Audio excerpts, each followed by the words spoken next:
Committee today. Joining me for the hour right here at Post 9, Bryn Talkington, Joe Terranova, and Steve Weiss. Let's check the markets here. Dow's good for about 161. The S&P 500 had given up 4,000, but there it goes, 39.73.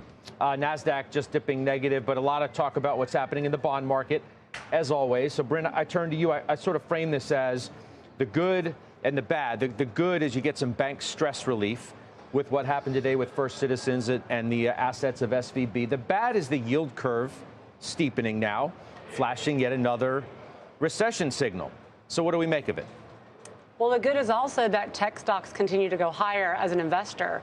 But I think the bad is that the credit crunch that we may or may not be coming upon us due to what's happening in the regional banks has not even remotely manifested itself into public equities. And so I think while equities have been very resilient, I think we will definitely start seeing cracks in the economy. And so we continue to hear these recession alarms, inverted yield curve, all sorts of data. But at the same time, the consumer is still strong, growth is there. And so I think the market is like, prove it to me that we're going to actually go into a contraction. And as it stands right now, the market is ahead of the economy. Yeah, because the bond market, Joe, thinks we're going that way, right? Into a recession. Stock market, to Bryn's point, was up last week in the face of all of the noise that was around.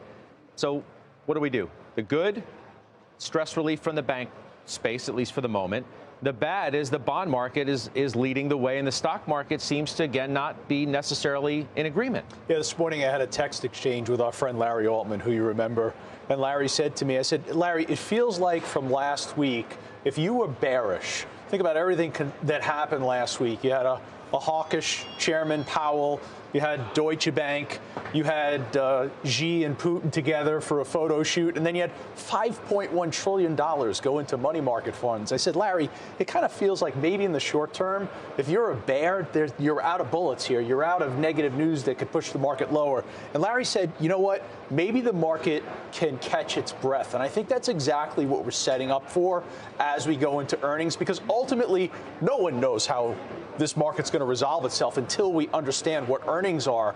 But last week was a seminal moment because you had so much negative news, and I thought that the market absorbed it particularly well. Last point on that is the pattern has been Friday selling.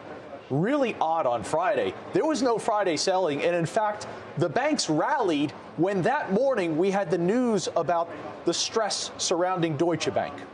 I mean, Powell may have said, you said a hawkish Powell. Now, he may have sounded hawkish, but the market didn't necessarily take it that way. I've seen some of the commentary that suggested it was as dovish a hike as you could have possibly gotten. I mean, the market's pricing in cuts. So I think the bond market has been right throughout this cycle of rate hikes. I completely think that Chairman Powell is going to have to pause. I think that's what the bond market is saying. I think the economic contraction is ahead. I think, unfortunately, Main Street is about to feel what Wall Street has felt for the last year.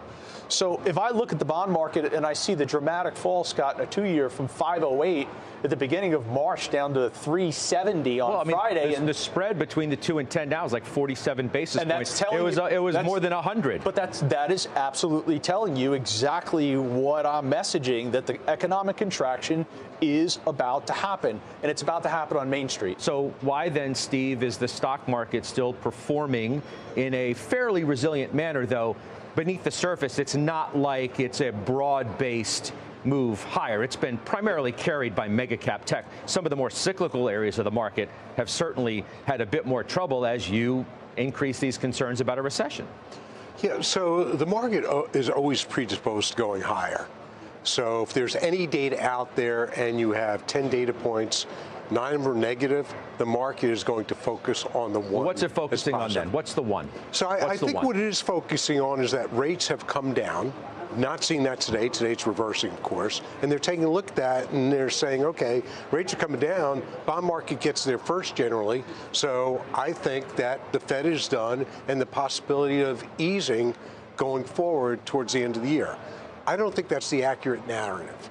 Okay, I think the Fed can still go 25 bips. I don't think that matters at all. There's like a 50% chance, I think, of a May hike at this point. But that doesn't matter. If you freeze the moment in time right now in terms of Fed activity in the tightening cycle, you still have not frozen the damage to the economy.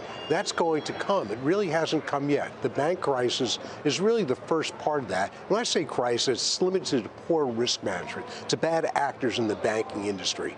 So I do think that one thing maybe we should get Lasry on, because the shadow banking system at this point dwarfs the main banking system, and we could see stresses there.